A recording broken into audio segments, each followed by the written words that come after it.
Yeah, it didn't feel too much different from watching the film today that I felt yesterday. Guys played hard there for 60 minutes. Can't find a way to win that one at the end. Number of things we can clean up, but was really happy with the intensity with which we played throughout that game. We rode the highs and the lows, and we handled that just fine. So really excited to get our players back in the building on Wednesday and get going to this next week. So I'll open it up from there.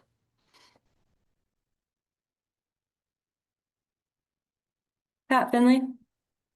Hey Ben, how are you? Good. How are you? Good. I'm good. I wanted to ask you about two fourth down throws. The first was the one at the end of the first drive there, down or into the end zone to DJ, and the other was the 4th and 3, I believe it was, on with about 9 minutes left. Uh, what's the coaching point? Can you take me through the second one again? Uh, Who do we throw it to? 4th and 3, you guys are empty. Caleb kind of pirouettes left, winds up throwing it a little high and behind Swift. But it looked like you had Rome on kind of Rome chipped and might have had a kind of a delayed crosser going the other way. Yeah, yeah, I got you. Yep. Okay, where's the ball ideally supposed to go in those two situations, and kind of how do you and Caleb navigate, his improvisational skills, which are great with you being the play caller, and if there's a play there to throw it. Yeah, we talked about I mean, we just watched the whole game together. He made a number of really good plays that we needed in the moment, and there's a handful of them that we talked about, and in hindsight, you might play them a little bit different. Same thing for me as a play caller. There's a number of calls that I probably want back. In those two particular instances, the first one, we felt like we had enough time to hang in the pocket and throw that ball to DJ without breaking contain. And it's a balancing act for him. He feels the pressure, and like I've been saying all along, he's got a natural ability to know when to escape and carry on. And that's not something that we want to take away from his game, but we are encouraging at times when we see it where we can hang in there and either get the throw down the field or check the ball down. So the one to DJ, we felt like there was some space over the top there that we might be able to throw him open into in the end zone. And then the second one is, if I remember it right, we had a number of crossers on that play, and I thought a couple guys popped. It's a play that we hit. He threw really well in practice. We felt good about, and it's probably another one that he felt like he felt the pressure, got out of it, but we could probably hang in there and deliver that ball down the field. How do you think in general he handles the balance of kind of knowing when to hit that eject button and knowing when to hang in there? It's a work in progress. I think the more comfortable he gets within the offense and the more trust he has in his pass catchers that they're going to be where they're supposed to be, that he'll continue to play within the rhythm and the timing of the concepts. And as we're continuing to grow and develop that trust, there will be times where he takes off and he runs with it. I mean, I thought what he did yesterday in terms of evading that rush, that's a rare quality for most quarterbacks, and I don't know many other in this league that could have done it to the extent that he did yesterday. Courtney. Hey Ben, on that note, I know DJ Moore said after the game he feels like Caleb, like the last 2 weeks with what happened on that final drive in Cincinnati to get in position to hit Colston, and then yesterday with the 29-yard scramble and 17-yard run. Like he said, like he feels like he's got the green light now to use his legs more. Like has there been maybe more of an emphasis, or has there been something that you're encouraging with Caleb to use his legs in those moments, whether it's evading the rush or just taking off and going into that Superman mode? Well, we've been able to accumulate a number of reps now over the course of the season, and like I said, we sit down, we talk about every practice rep, every game rep, and so it's a different message depending on that particular rep, but something that we've been pretty consistent with. There's times that we do need to use our legs. I think it makes us a more dangerous offense overall.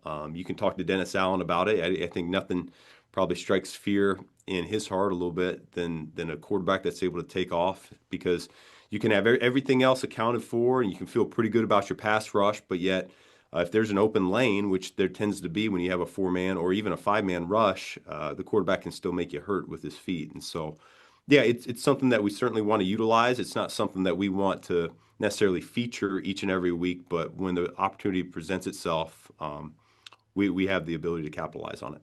And as far as that, like defensively, when you watched it back, did you think there were maybe more opportunities to spy Jaxson Dart or to have more of a plan to contain him?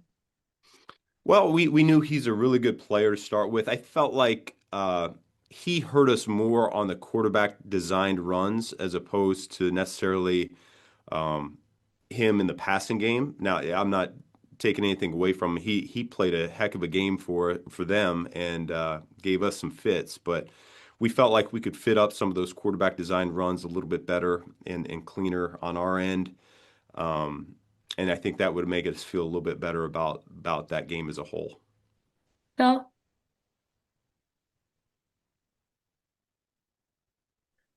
Hello, can you hear me? Gotcha. Yes. Thank you. Thanks, Ben. So a couple of questions for you. One, do you ever address the elephant in the room that is the prospect of the playoffs with the players, either as a carrot or just kind of relaying to them the stakes? And if you can answer that, I'll ask the next one after that. We understand the urgency that's at hand. We know where we are in the NFC right now.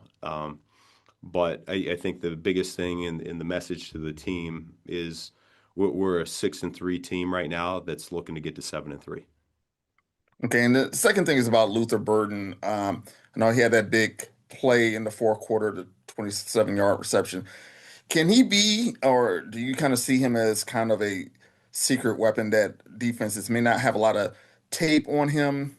And as he gets more acclimated to playing in the NFL, you can utilize him more. Yeah, no, I think you've slowly seen his rep count go up. Um, he's a guy that's starting to get more targets. It's a trust level between the coaches and the player. It's a trust level between the quarterback and a receiver. It continues to ascend, and so he's been very productive when we've been able to get the ball in his hands. And there's a strong argument that we should get it to him more. Dan? Hey Ben, quick housekeeping question before a meteor one. What happened with Jaquan late first half when he went down and needed to be attended to? Looked like he tweaked his back a little bit, but sounds like he's good to go. Okay. Fourth quarter, first touchdown drive got jump started with that extended play, Caleb to Colston down the seam there. That's the play where Darnell stones Brian Burns' spin move. And then what did you see from both Darnell and Colston in completing that play? Yeah, no, I think Darnell did a heck of a job throughout that game. Really, our entire offensive line did. Those are I said it early in the week, and I'll say it after the game as well. That you could argue that that's going to be the best defensive front that we'll face all year long. I mean, it's first rounders galore, talented pass rushers galore. They made it a mission to stop our run game. We weren't nearly as efficient running the ball yesterday as we would have liked to be. But in terms of pass protection, you look up and we had 0 sacks. I thought Caleb was certainly a big factor in negating some of those sacks, but our offensive line did a pretty solid job down in and down out. Now, I think Darnell had a couple that he had liked back as well, but overall, I was pretty pleased with his play. I've been very pleased with his play over the course of the season so far. So on that particular play, it's just a great instance of how strong he is as an individual. He caught Burns in a spin and was able to capitalize on it. So that was great. And then Colston, you talk about a heater coming at him. Caleb running to his left and absolutely flings that ball, and Colston was able to haul it in. So, like you said, it's a huge play in the moment, and certainly one that we needed to keep that drive going. Adam? Hey, Ben, to build off Dan's question there a little bit, when you have blocks like Darnell's, I think it's been a couple weeks now where he's putting the opposition on the ground, and Theo had his block along the sideline last week. Like, what type of energy do those blocks kind of provide you and the team behind the scenes when you show them and you discuss them? Yeah, I think our guys appreciate it. I think offensive line play in general, it tends to get overlooked. You got a lot of ball watchers around this league as fans or even as coaches and personnel guys. You tend to overlook the trench play at times. And so we certainly have a great appreciation for what those guys bring to the table. We've invested a lot from a draft capital and a free agency standpoint of bringing those guys in. We value those guys tremendously, and so it's good to see that pay off for us. They're a huge part of what we do. Our offense doesn't really go unless they're functioning at a high level, and so really happy with where they are. I was proud to show a few clips last week of them in the running game, getting after it, finishing. I think what gets me fired up more than anything, I think of our first touchdown of the game yesterday, where when you hit pause, you have all these blue jerseys in the same frame, and we're all pushing the same direction. That to me is inspiring football. Jason? Hey, Ben, two questions for you. The first is a big picture question. When you think about the vision that you had for this team and how you wanted it to look and operate, what are some things you're seeing that match up with that halfway through your first season that you say, this looks like my blueprint? And what are some things that you still want to see some growth in? Well, I think the easy answer for that is we want a team that will fight all 60 minutes. It's a group that believes in what we're doing as a coaching staff. They believe in what we have in the locker room. And that belief comes through each and every week right now. They understand that we're always in these games. And so we have a very resilient group. I think that's step number one. And then where we got to get better, and I alluded to it last night, is we got to start taking control of these games a little bit more. We got to play cleaner football, which I thought in some aspects we did. We were much better in the penalty department yesterday. We were much better red zone offense, red zone defense yesterday. But yet we take a step back in terms of catching the football. We take a step back in terms of converting on critical downs, things of that nature. And so we still haven't put that whole collective 60 minutes, 3 phases together yet. Yet we've seen glimpses of it throughout the season so far. And so I'm happy with the fact that we're winning games and we're finding a way to win games, and the guys are believing in what we're doing. And yet we still have so far that we can still go, and how much we can still accomplish as a whole team. My other question is about your play calling. This is multiple times this season where you have volunteered that you think your play calling should have been better in a game, including earlier in this call. How are you grading yourself in that area, and why do you think it is important to be transparent about that you feel like your play calling could have been better in some situations? Well, no, it's the first thing you look at when things aren't clicking and you don't feel like you're in a rhythm as an offense. And so I always look in the mirror. What could I do a little bit better there? I didn't love our third down plan when I go back and I looked at it. I thought they did a really nice job defending us, and we didn't do enough to counter that, and that's on me. I got to do a better job of that. I know why I did everything in the moment, why I call things. Everything has a reason, and yet when it doesn't click the way we want it to, then I just question whether I should have done something or done something else. And so, end of the day, we're all in it together. I want those guys to understand that I take a lot of ownership in what we put on tape, as do they. And so, it's really important that they understand we're all in the same boat. Kevin? Hey, Ben, you talked last night about the drops that you didn't see them in practice. And I'm just curious, from a coaching perspective, as you enter this week, how do you handle some of those drops in terms of addressing it, not addressing it, extra practice with the judge machine, whatever it is? Like, what's your kind of strategy after a game like that? Yeah, my strategy is, like anything, you talk about it and then you move on. You learn from it, you move on.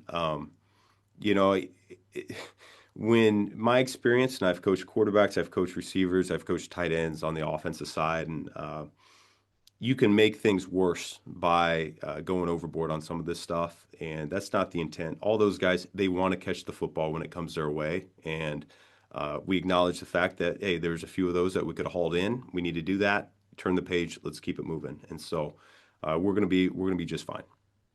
And one quick one about you, Pat asked you about the fourth down calls. Just curious, in the first half, want to know a little about your decision making with the weather, the distances, they're fourth and manageable. Just like what was kind of the thought process in terms of going versus kicking in some of those. I think you had two in the first half like that. Yeah, no, I just I felt like we were on their side of the field, and we really didn't. I think there was one punt I did that I'm like, well, shoot, man, we 25-yard punt that landed on the 11-yard line, and felt good about the distances that we had. Wish we would have connected on two more of those. If we go 3 for 4 instead of 1 for 4, I think we feel a lot better about how that game plays out. But yeah, certainly the weather plays a factor in it. You go through your pregame routine, you get a feel for how comfortable you are with the wind and things of that nature, and so that all plays a part in it. Last question, Herb.